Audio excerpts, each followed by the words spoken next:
Bismillah. Assalamualaikum warahmatullahi wabarakatuh. Waalaikumsalam warahmatullahi wabarakatuh. Alhamdulillahirabbil alamin. Segala puji bagi Allah yang telah kembali mempertemukan kita di Masjid Ar-Rahman di akhir daripada bulan Sya'ban. Insyaallah tidak berapa hari lagi, 5 hari lagi lebih kurang, kita akan memasuki bulan suci Ramadan.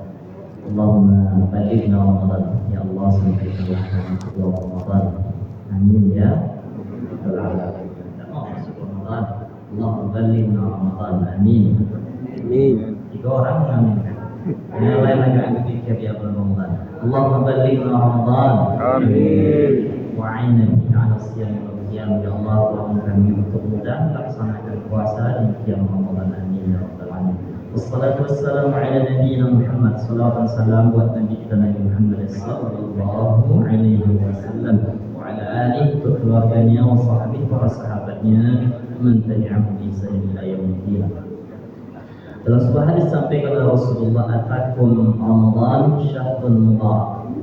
Telah datang kepada kalian, kata Rasulullah, bulan Ramadan, bulan mubarak, bulan yang penuh dengan keberkahan. Mubarak, diberkahi. Barakallah, itu Allah memberkahi. Kita doakan seseorang diberkahi Allah. Ada istilah-istilah yang sering digunakan mabrur. Tepatnya sebenarnya mubarak. Alfa mabrur kalau orang tahun, kemudian tepatnya mubarak, semoga diberkahi Allah. Isim maf'ul ya. Jadi objek tempat yang diberkahi. Ramadan adalah bulan mubarak, bulan yang penuh dengan keberkahan. Maka apa itu yang memuliakan Allah? Sikap atau hati seorang muslim ketika ada dekat dengan Ramadan mesti berbahagia. Kita tidak menggunakan hadis man fariha fi Ramadan haramallahu jasada wa al-nira, karena hadis ini bermasalah. Kita hadis tidak, hadis yang terkenal. Sekuat-kuatnya statusnya dhaif. Kita tidak menggunakan hadis itu. Hadis itu kan motivasi untuk bergembira dengan Ramadan. Tapi tidak menggunakan itu. Ada hadis Rasul yang menyampaikan, yang mengarahkan kita untuk bergembira dengan datang Ramadan. Maka sahabat, ulama-ulama salaf juga demikian. 6 bulan sebelum datang Ramadan mereka berdoa supaya Allah sampaikan. Di Mesir itu sampai hari ini Bapak Ibu, mereka itu mempersiapkan Ramadan itu, di antaranya sikap mereka itu mempersiapkan imam untuk Ramadan depan 1448 lah ya, dan yang ketujuh ini sudah disiapkan tahun sekarang. Nah, sudah selesai masalah imamnya, itu luar biasa. Kalau kita seminggu baru Ramadan baru rapat ya Pak ya, tak apa-apa, masih alhamdulillah ya. Jadi begitu mereka itu bersemangat ingin mendapat Ramadan dan kegembiraan yang luar biasa Bapak Ibu yang memuliakan Allah. Kenapa demikian? Karena di bulan Ramadan dibuka pintu langit dan dikunci pintu neraka dan dibelenggu segala syaitan. Dimudahkan kita untuk melaksanakan amal saleh. Sekali cuma dalam setahun Allah hadiahkan kamu istimewaan untuk kita. Maka kita perlu berbahagia, perlu mempersiapkan diri sebaik-baiknya menghadapi tamu yang agung ini. Bapak Ibu yang memuliakan Allah, sesuai dengan tema yang kita bicarakan pada malam hari ini, yang sudah beredar di grup Bapak Ibu adalah tentang fikih puasa. Fikih itu kan pemahaman. Kita urutkan dari ayat Al-Quran, surah Al-Baqarah 183 yang tadi kita bacakan. Bismillahirrahmanirrahim. Ya ayyuhalladzina amanu kutiba alaikumus shiyam kama kutiba alal ladzina min qablikum la'allakum tattaqun. 183. Ya ayyuhalladzina amanu, wahai orang-orang yang beriman. Imam Abu Fida Ismail Ibn Katsir yang menjelaskan, yaqulu ta'ala mukhatiban lil mu'minin min hadhihi al-ummah. Allah Ta'ala itu mengajak orang beriman itu berbicara. Jadi yang menyeru dalam ayat ini adalah Allah. Seruannya kepada orang-orang yang beriman. Alangkah indahnya Bapak Ibu. Yang menyeru adalah Zat yang Maha Kuasa. Yang diseru adalah hamba-hamba Allah yang beriman. Untuk apa seruan itu? Untuk kutiba alaikumus shiyam, untuk suatu ibadah yang disebut dengan siyam. Siyam jamak dari saum. Saum puasa, siyam puasa. Kama kutiba 'alal ladzina min qablikum, sebagaimana sudah diwajibkan kepada orang-orang sebelum kalian. Kata beliau, ini sesuai juga dengan penjelasan ulama-ulama fikih, termasuk dalam Abu Bakar Saqaf, ya, dalam kitab yang Talibin, apa yang dikatakan puasa al-imsak. Puasa itu adalah imsak. Imsakiyah yang tersebar itu ada imsak, tapi agak kurang pas karena imsak itu dalam imsakiyah itu belum sebenarnya wajib, belum lagi, masih boleh kita makan. Imsak itu artinya menahan. Imsak artinya menahan. Jadi kalau ada imsakiyah itu sementara masih berjarak dengan waktu subuh, boleh makan. Boleh kita maknakan imsakiyah itu kehati-hatian atau lampu kuning, sudah dekat waktu untuk menahan. Baik yang dimuliakan Allah. Kata beliau apa tunjukannya? Tidak hanya sekedar menahan, yang ditahan itu anil ta'am wasyarab wal wiqa'. Menahan diri dari makan, minum, dan berhubungan suami istri. Kalau kita disebutkan dengan ketentuan-ketentuan yang sudah ditentukan oleh agama. Ini disebutkan tambahan biniyatin khalisatin lillahi azza wa jalla, dengan memurnikan niat karena Allah. Karena wa ma umiru illa liya'budullaha mukhlishina lahudin. Seluruh amal ibadah itu syarat pertama adalah harus dengan niat yang ikhlas. Baik orang tua kami yang dimuliakan Allah, lima min zakatin nufus, karena dengan berpuasa itu akan membersihkan jiwa kita. Kemudian apalagi membersihkan juga diri kita dari akhlak yang tercela. Dan puasa ternyata Bapak Ibu sudah diwajibkan kepada orang-orang sebelum kita. Sebelum Nabi, sebelum umat Rasulullah sudah diwajibkan juga berpuasa. Bapak Ibu orang tua kami yang dimuliakan Allah, di antara puasa yang diwajibkan itu dalam hadis dari Aisyah, hadis riwayat Imam Bukhari Muslim sampaikan, qalat kana asyura'u yusamu wa lamma nazala faqru Ramadan kana man sya'a shama wa man sya'a afṭara. Dulu puasa Asyura itu diwajibkan. Kapan puasa Asyura Bapak Ibu? Ini ada orang enggak nih? Dulu puasa Asyura. Saya tahu, saya tahu. 9 Muharram tadi Bapak Sulaiman enggak tahu. 9 Muharram, Zulhijjah. Muharram, 9 Zulhijjah namanya agak lupa. Arafah. Nah, ente mau main di internet tadi. Nah, 9 Zulhijjah Arafah, 9 Asyura adalah 9 Muharram disebut dengan hari Asyura. Salah nggak kayaknya? Asyura itu artinya 10 kan? Nah, yang betul adalah 10 Muharram. Ada hijau di antara gitu. Asyura itu artinya 10 Muharram. Bapak Ibu yang dulu diwajibkan. Setelah datang perintah puasa, Asyura itu tak wajib lagi, tapi tetap sunnah untuk melaksanakannya. Bapak Ibu yang dimuliakan Allah, jadi itu diantara yang diwajibkan kepada umat-umat sebelum kita. Kemudian kata Allah, kita konten utama karena panjang tentang penjelasan puasa. Wa 'alal ladzina yutiqunahu fidyatun ta'amu miskin. Bagi orang-orang yang kuat, maka dia dikenakan ataupun boleh membayar fidyah. Jadi awal mulanya yang dimuliakan Allah, puasa itu pilihan. Awal mulanya dulu ya. Kalau yang mau puasa silakan. Kalau tidak puasa bayar fidyah. Tapi ayat ini sudah dinasahkan, dihapuskan hukumnya. Ayatnya ada tapi hukumnya tetap berlaku lagi karena ada ayat setelah itu. Jadi ada ayat itu nasakh mansukh, asbabun nuzul, hadis juga demikian. Itu luasnya ilmu agama yang dimuliakan Allah. Nah, jadi awal mulanya puasa itu pilihan. Kalau yang tidak mau puasa silakan, tapi bayar fidyah. 1 hari satu mud, sekitar 60 atau 70 gram, sampai 1 kiloan dulu, untuk memberi makan 1 orang saja. Makan dia sampai kenyang sehari. Nah, itulah membayar fidyah. Berfidyah itu memberi makan 1 orang miskin. Kemudian Bapak Ibu yang dimuliakan Allah Subhanahu wa taala, nah, bagi orang-orang yang tidak ingin berpuasa, awal mula kita sampaikan, maka dia boleh berpuasa. Faman tatawwa'a fa huwa khairul lah. Siapa yang memberi makan orang miskin, bahkan itu baik. Tapi kata Allah masih bersambung, wa an tasumu khairul lakum. Dan puasa itu lebih baik in kuntum ta'lamun, jika kamu mengetahui. Saya pernah ditanya, tapi insya Allah nanti kita sampaikan, bahwa ketika orang musafir ke Sumbar, kan lewat 45 kilo Bapak Ibu, kan jaraknya itu seperti jarak qasar salat, ya, 45 kilo lebih kurang, 80 sampai 90 kilo. Nah, dia menggunakan kendaraannya pribadi, bisa berhenti kapan saya, bahkan kendaraannya cenderung hari ini pakai AC.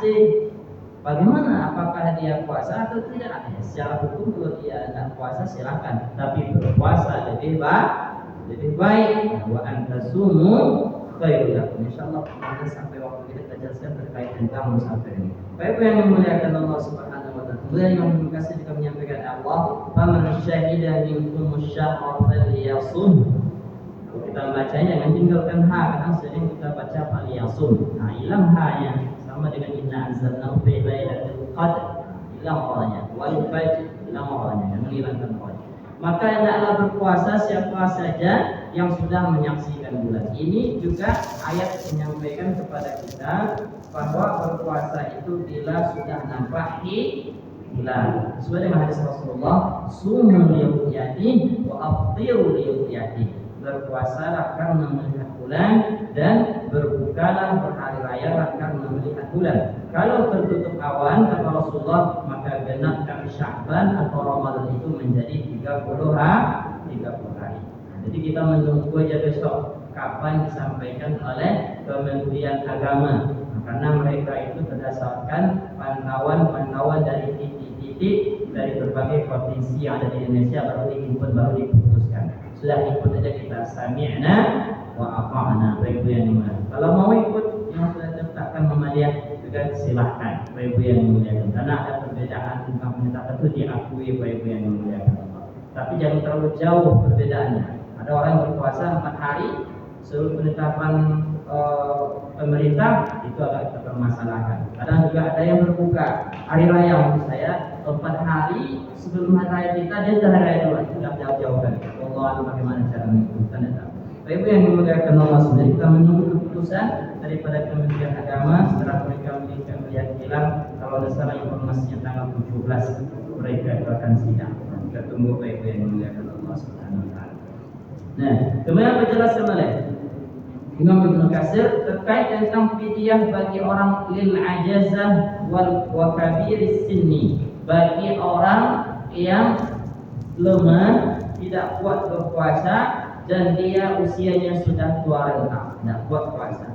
Yang lemah ini ada beberapa jenisnya: perempuan yang hamil ataupun perempuan yang menyusui. Kemudian orang yang sakitnya itu memang menyulitkan dia untuk berpuasa. Termasuklah orang-orang yang musafir itu dikategorikan juga orang lemah, karena tidak kuat dia kalau berpuasa. Rasulullah itu atau di masa Rasulullah perjalanannya itu panas terik luar biasa menggunakan kendaraan onta. Tapi ada satu riwayat disampaikan Nabi itu pergi ke suatu daerah yang jaraknya lebih dari 200 km dari kota Madinah. Nabi itu tetap berpuasa baik. Tapi ada sahabat juga yang tak berpuasa. Nabi tidak marah kepada yang sahabat yang tidak berpuasa. Mereka mengambil rukhsah yang sudah ditetapkan Allah, sementara yang berpuasa juga tetap tidak ada masalah. Misalnya pilihan kalau kita musafir, sebaiknya kalau kita musafir hari ini lebih baik kita berpuasa, karena susah untuk menggantinya. Pulang kampung ke Sumbar misalnya, ya, atau mungkin ke daerah mana lah ya, tidak pakai AC, bisa berhenti. Nah, ada terasa insya Allah betul. Nah, tapi kenyataannya kalau udah pas musim mudik itu Bapak Ibu, di dekat PLTA aja jembatan tuh pas hari 30-29 puasa itu santainya orang rokok, orang makan ya. Anak muda kadang dia pakai motor, kadang pakai mobil juga banyak. Nah, ini masalah muslimin yang kadang memang kebiasaan yang sudah tidak biasa berpuasa. وعلى الذين يطيقون فدية طعام مسكين قال ابن عباس ليست منسوخة. Menurut Abdullah Ibnu Abbas, seorang turjamul Quran, ulamanya sahabat, menjelaskan ini tidak dinasahkan, tidak dimaksudkan. Maka oleh Ibnu Abbas, Pak Ibu, kalau mazhab yang keempat, Imam Hanafi, Imam Maliki, apalagi Imam Syafi'i, Imam Ahmad bin Hanbal, empat mazhab ini perempuan yang hamil dan menyusui, mereka sepakat akan wajib qada. Mereka itu ikhtilaf pada fidyahnya. Saya ulangi, perempuan yang hamil ataupun perempuan yang menyusui atau hamil menyusui dia, barangkali dia hamil anak berikutnya juga menyusui. Nah, mereka ulama yang empat ini, ulama mazhab ini sepakat akan qada, wajib ganti, puasa ditinggalkan. Mereka itu berbeda pada fidyah. Tapi oleh Abdullah Ibnu Abbas yang kumpulannya di Taif itu menyampaikan mereka yang hamil ataupun yang menyusui boleh dengan cukup berfidyah. Jadi kita juga pengen melihat teman. Di mana perbedaan ulama tadi? Ulama menjelaskan kalau dia khawatir terhadap dirinya saja. Kalau anaknya tidak ada masalah dia, kalau dia puasa nanti dia sakit.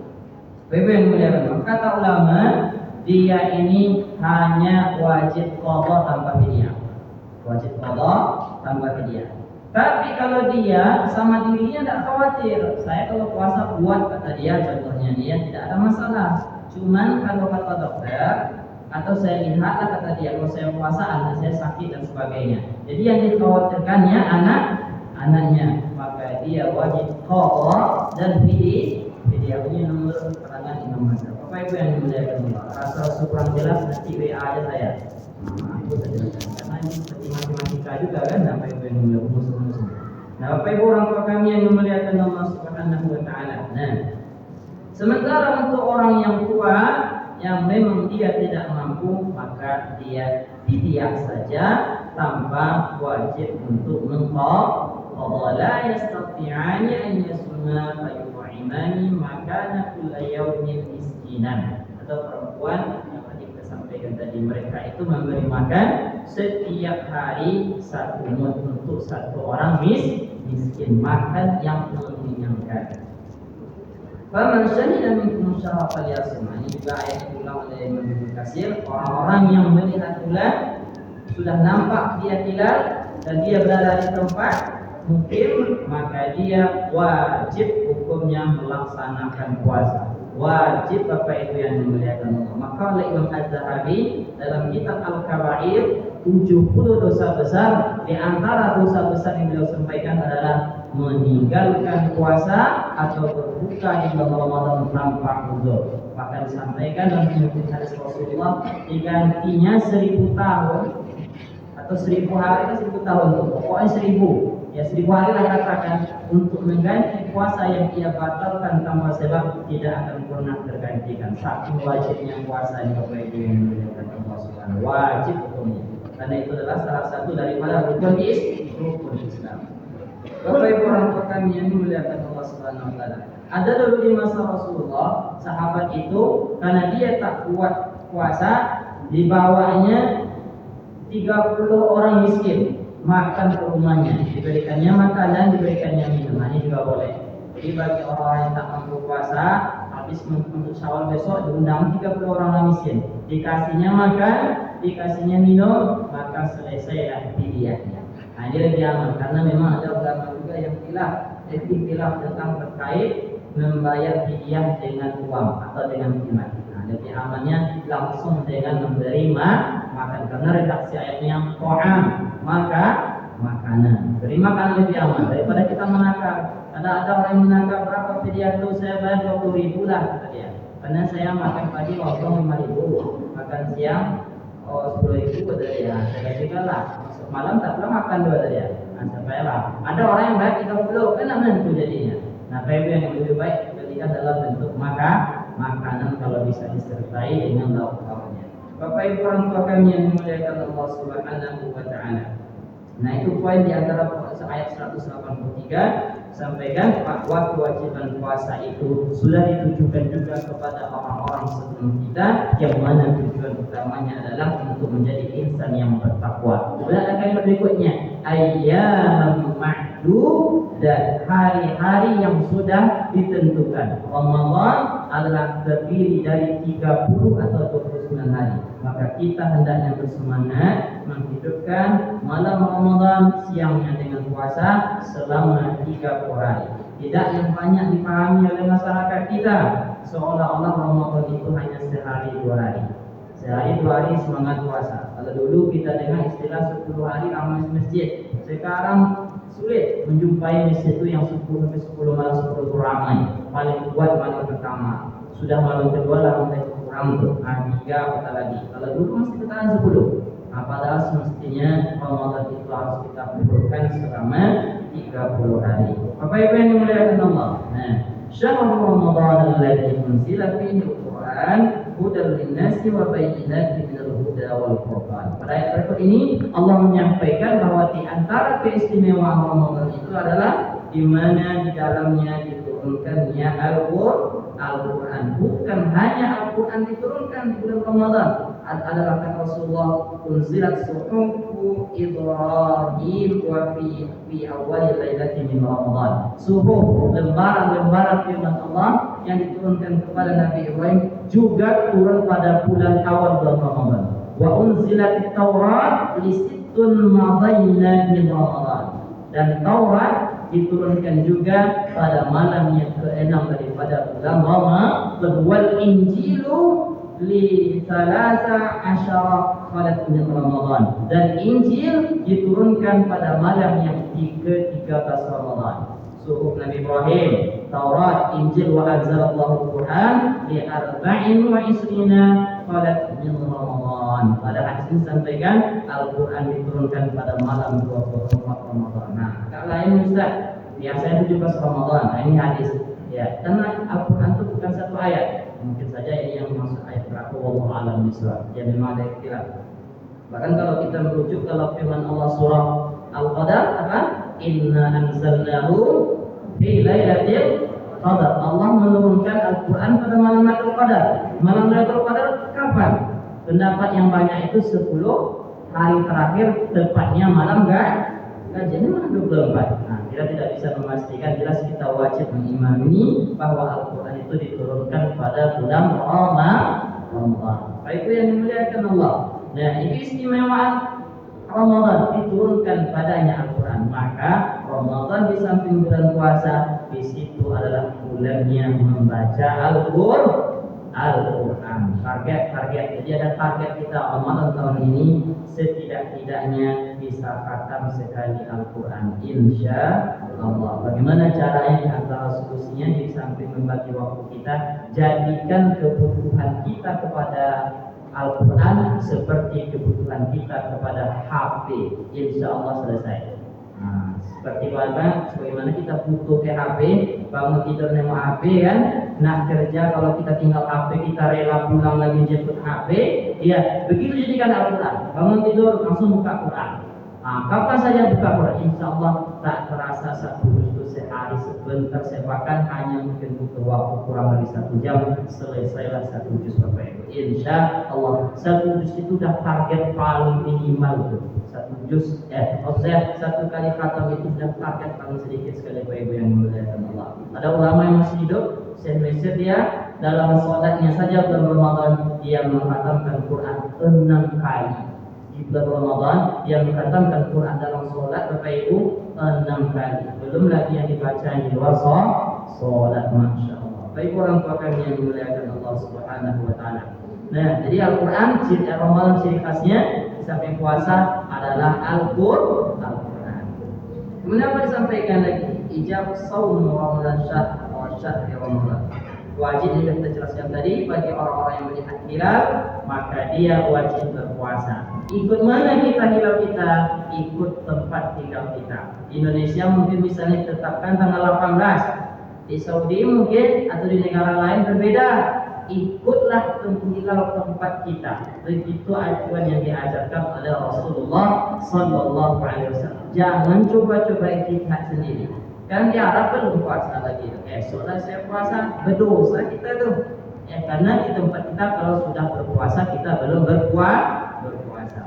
Bapak Ibu orang tua kami yang dimuliakan Allah Subhanahu Wa Taala. Kemudian ayat berikut, ayat dalam ayat tersebut Allah sampaikan, yuridullahu bikumul yusra wa la usr. Allah menghendaki kemudahan dan Allah tidak menginginkan kesulitan bagi kita. Ai innama rakhasa lakum fil fitri fi halil maradi wa fi safari ma'a tahattumihi fi haqqil muqim as-sahih. Di antara kemudahan Allah yang tadi kita sampaikan juga, ketika seseorang itu sakit atau ketika dia dalam keadaan musafir, maka dia boleh tidak berpuasa. Kemudian sampaikan lagi, masailu anis shaum fis safar. Di antara problem yang didapati ketika berpuasa di bulan Ramadan, di antara problemnya itu adalah memastikan jarak itu. Jadi yang mencoba-coba apa itu besok ada urusan ke Panam, langsung tak puasa. Dari sini ke Panam itu berapa kilo jaraknya? Sampai 20 kayaknya. Coba-coba pula ya. Ustaz, saya ke Panam itu seharian loh, kata kita contohnya kan. Walaupun seharian, karena jaraknya tidak mencukupi. Apa itu yang memuliakan Allah. Jadi ini adalah puasa di saat kita safar itu adalah pilihan jika kita kuat. Sebagaimana kita sampaikan tadi, pernah juga dalam satu pergian saking panasnya ya, Bapak Ibu yang memuliakan Allah, ada sahabat itu yang memegang kepalanya, lemah dia lagi, tidak kuat lagi, dipaksakan juga puasa. Ini juga tidak baik. Ini juga tidak baik. Dia sudah tidak kuat lagi ketika musafir, tapi dipaksakan juga puasa. Maka ambillah untuk membatalkan puasa, dia dapat pahala rukhsah dari Allah jika tidak kuat. Jadi ada catatan-catatannya. Bapak Ibu orang tua kami yang memuliakan Allah Subhanahu wa taala. Sebagaimana disampaikan oleh Imam Mufassir, wal iftaru bis safari afdal. Berbuka atau tidak berpuasa di dalam saat musafir itu adalah afdal, lebih utama. Afdal itu rukhsah, yaitu mengambil rukhsah, keringanan dari Allah Subhanahu wa taala. Walima sabata Rasulullah sallallahu alaihi wasallam. Sebagaimana sudah ada ketentuan dari Rasulullah, annahu su'ila 'anil shaum fis safar. Rasulullah ditanya tentang puasa di waktu safar, waktu musafir bepergian. Faqala man aftara fahasan. Siapa yang tidak berpuasa atau dia itu berbuka, maka itu hasan kata Rasulullah. Wa man shama fala junaha alaihi. Dan siapa yang berpuasa maka tiada dosa baginya. Itu ucapan Rasul. Prakteknya, nanti kita tuh tetap berpuasa walaupun jarak yang dia tempuh itu lebih 200 kilo. Jadi ini silakan pilihan apa yang mulai. Dan untuk catatannya adalah kalau kuat untuk tetap lanjut berpuasa. Bapak Ibu orang tua kami yang dimuliakan Allah Subhanahu wa taala. Kemudian apa lagi? Imam Ibnu Katsir juga menyampaikan zikrullahi ala itmamil ibadah. Untuk hendaknya mengingat Allah ketika selesai melaksanakan ibadah. Ini maksudnya hari raya, bertakbir ya, memperbanyak takbir ketika sudah sampai hari raya. Kemudian kata Allah lagi, wa idza sa'alaka ibadi anni fa inni qarib. Ayat 116-nya, ketika hambaku bertanya kepadamu wahai Rasulullah tentang aku, katakan aku dekat. Ujibu da'watad da'i idza da'ani falyastajibu li wa yu'minu bi la'allahum yarshudun. Maka apabila dia berdoa, aku akan perkenankan doa. Nah, ayat ini apa itu menariknya? Ayat 185 tentang puasa, 187-nya puasa, di tengahnya ayat tentang doa. Apa maknanya lagi? Setelah ada amalan, setelah disebutkan tentang amal di bulan puasa baca Quran, amal berikutnya memperbanyak doa, itu maksudnya. Jadi puasa itu tidak lepas dari doa. Sebagaimana hadis disampaikan Rasulullah Sallallahu Alaihi Wasallam bahwa ada 3 doa yang pasti dikabulkan oleh Allah Subhanahu Wa Taala. Salasun naquwatu da'watuhum. Yang pertama adalah al-imamul adil, imam yang adil, pemimpin yang adil. Was-shaimu hina yuftir, dan orang berpuasa sampai dia berbuka puasa. Menjelang berbuka itu itulah waktu luar biasa untuk berdoa. Yang ketiga adalah da'watul mazlum, doa orang terniaya. Kata Rasul, yarfa'uha Allahu min al-ghamam yaumil qiyamah. Nanti doa itu langsung diangkat oleh Allah tanpa ada awan. Wa tuftahu laha abwabus samaa, Dan pada hari kiamat dibukakan bagian pintu langit, yaqulu bi izzati la ansurannaka walau ba'da hin. Kata Allah, demi kemuliaanku pasti aku akan menolongmu, akan mengabulkan doa-doamu walau waktunya sudah sangat lama. Bapak Ibu yang dimuliakan Allah, jadi banyakkan doa bulan puasa. Misalnya jemaah biasanya sering tuh, mana doa yang terbaik setelah puasa? Kata sebagian, Allah malakal suntu itu tidak sahih, kata dia ya. Ada bahkan ada ustaz di postingnya ditanya jemaah, Bapak Ibu siapa yang tahu hadis tentang Allah malakal suntu? Rata-rata jemaah mana kan tahu dia hadis riwayat siapa kan Bapak Ibu. Sedangkan 6 bulan dia kadang tak tahu, apabila ditanya riwayat siapa. Nah, padahal kita sudah lama mengamalkan, kata dia. Bapak Ibu yang dimuliakan Allah, bagaimana penjelasan oleh ulama? Nah, Allah malakas suntu ala rizqika afdal. Yang dalam hadis itu begitu redaksinya. Kalau orang nama rabbika aman itu karena sifatnya doa, silakan aja. Nah, kata beliau, pertama sekali kita baca bismillah, minum. Ya. Ketika kita berbuka, setelah kita berbuka atau makan kurma, bacalah Allahumma lakas suntu. Kalau kita susul dengan air, baru zahabal dhama'u wa batalatil uruku wa sabatal ajru insyaallah. Pintarnya bagusnya penjelasan ulama menggabungkan dua hadis ini. Karena dua hadis ini menurut ulama zahabal dhama'u juga tidak sampai ke sahih, juga dicek. Bahkan ada yang mendhaifkannya. Ya, tingkatnya jadi sama-sama tidak sahih, apa kita ribut? Nah, yang terbaik mengamalkan kedua-duanya. Bagaimana urutannya kata ulama? Setelah kita makan kurma, yang terakhir itu rotubah ya, kurma yang basah. Setelah kita masuk ke mulut kita berdoa, Allahumma lakas suntu. Jadi bukan berdoa dulu, lakas suntu dulu baru berbuka ya. Pastinya masukkan sesuatu ke mulut kita, kurma tadi, baru Allahumma lakas suntu. Ya Allah, karena Engkau saya telah berpuasa. Wa ala rizqika afdaltu, karena rezekimu kami berbuka atau saya berbuka.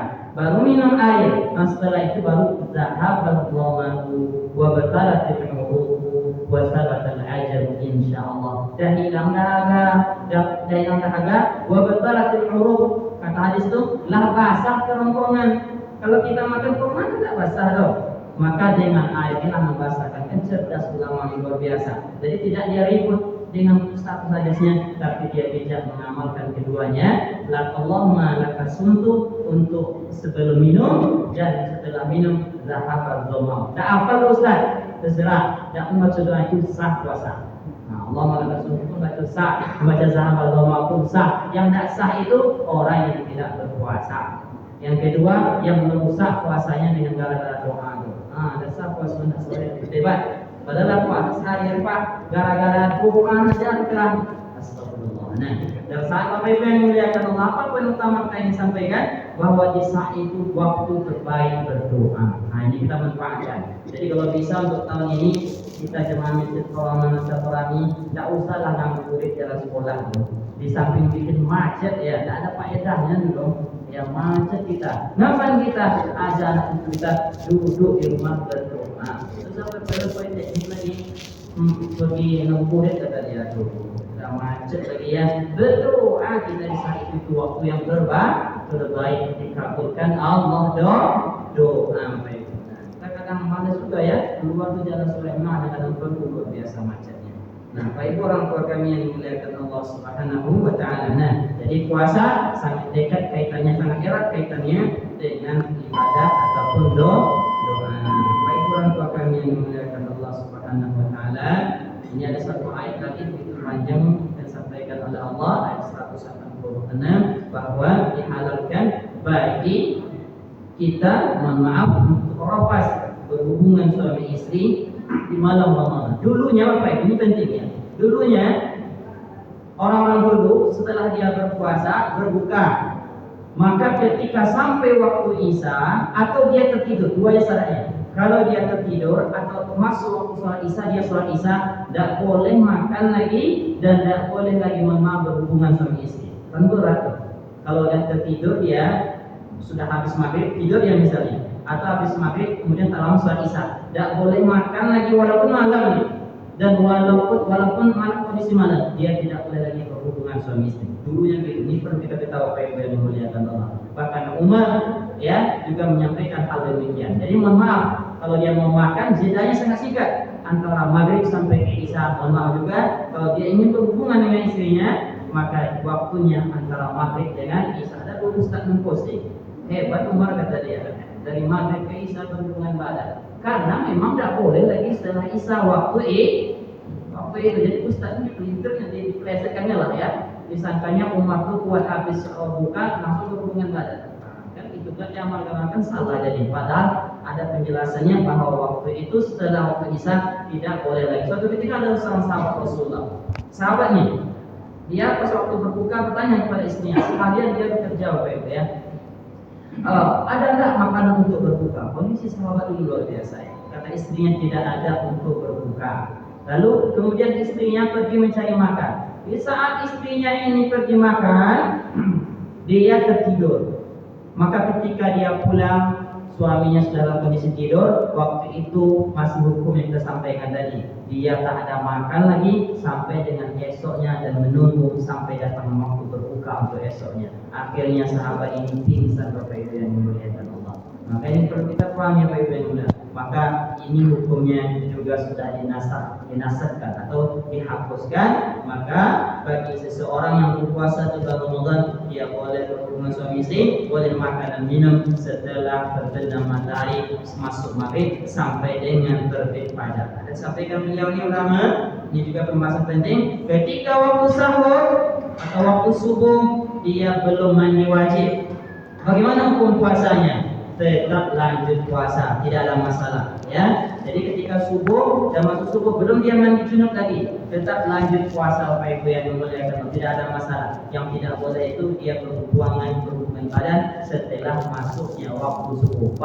Baru puasa dan dia kena kafarat namanya memerdekakan budak dulu yang pertama. Kalau tak mampu berpuasa 2 bulan berturut-turut, yang ketiga juga tak mampu memberi makan 60 miskin. Ini berlaku untuk orang sudah lama menikah, demikian juga untuk orang yang baru menikah. Ingatkan betul anak cucu menantu kita Bapak Ibu yang baru semangat baru menikah barangkali ya, bahwa berhubungan badan di siang Ramadan setelah waktu subuh masuk itu hukumannya adalah yang pertama memerdekakan budak. Kalau tak mampu berpuasa 2 bulan berturut-turut, tak boleh batal 1 hari pun. Kalau batal lagi, kalau tak mampu juga memberi makan 60 miskin.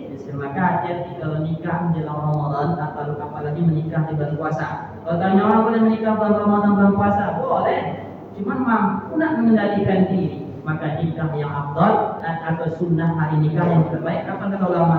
Di bulan Syawal. Jadi kalau ada nikah bulan Syawal kerja Bapak Ibu ya, insya Allah. Baik orang tua kami yang dimuliakan Allah, terakhir waktu sahur adalah waktu yang terbaik. Jangan tinggalkan diri kita untuk sahur. Kata Rasulullah, kata ulama, walaupun itu dengan seteguk air, jangan buat bersahur. Kapan bersahur itu? Dekat waktu subuh. Diakhirkan yang utama. Walaupun dah bunyi sirine Bapak Ibu, masih boleh kita bersahur. Kata Rasulullah, mereka itu sahur antara jarak sahur dengan sholatnya berjarak 50 ayat. Kalau azan Bilal masih boleh sahur, tapi kalau ada azan Abdullah Umi Maktum, maka di situ waktunya tidak boleh berpuasa. Kata-kata Quran apa? Setelah jelas benang putih dari benang hitam. Maksudnya apa itu? Sudah nampak siang dari perbedaan malam. Jadi sudah agak terang itu sudah nampak fajar, sudah terbit matahari. Maka di saat itulah tidak boleh lagi untuk bersahur. Mudah-mudahan puasa kita diterima oleh Allah dan Allah berikan kita umur yang panjang bisa menikmati ibadah Ramadan tahun ini sampai 30 harinya atau 29 hari, dan ibadah tersebut mengantarkan kepada insan yang bertakwa dan mendapatkan ampunan Allah, rahmat Allah, keberkahan dari Allah Subhanahu wa taala. Sehat kita semua, anak cucu kita, negeri kita ini berikan Allah keamanan, dijaga oleh Allah. Karena di Pasir Pengarayaan Bapak Ibu 2 hari yang lalu itu kebakaran. adalah itu anak apa waktu saya yang kebakaran, banyak yang kebakaran. Ini kondisi hari ini orang mau berpuasa, ternyata di situ ada pula musibah. Kita minta diri kita dijaga oleh Allah, ya sehingga kita bisa melaksanakan puasa dengan nyaman dan aman. Insya Allah subhanahu wa bihamdika, asyhadu an la ilaha illa anta astaghfiruka wa atubu ilaik. Wassalamualaikum warahmatullahi wabarakatuh. Waalaikumsalam warahmatullahi wabarakatuh.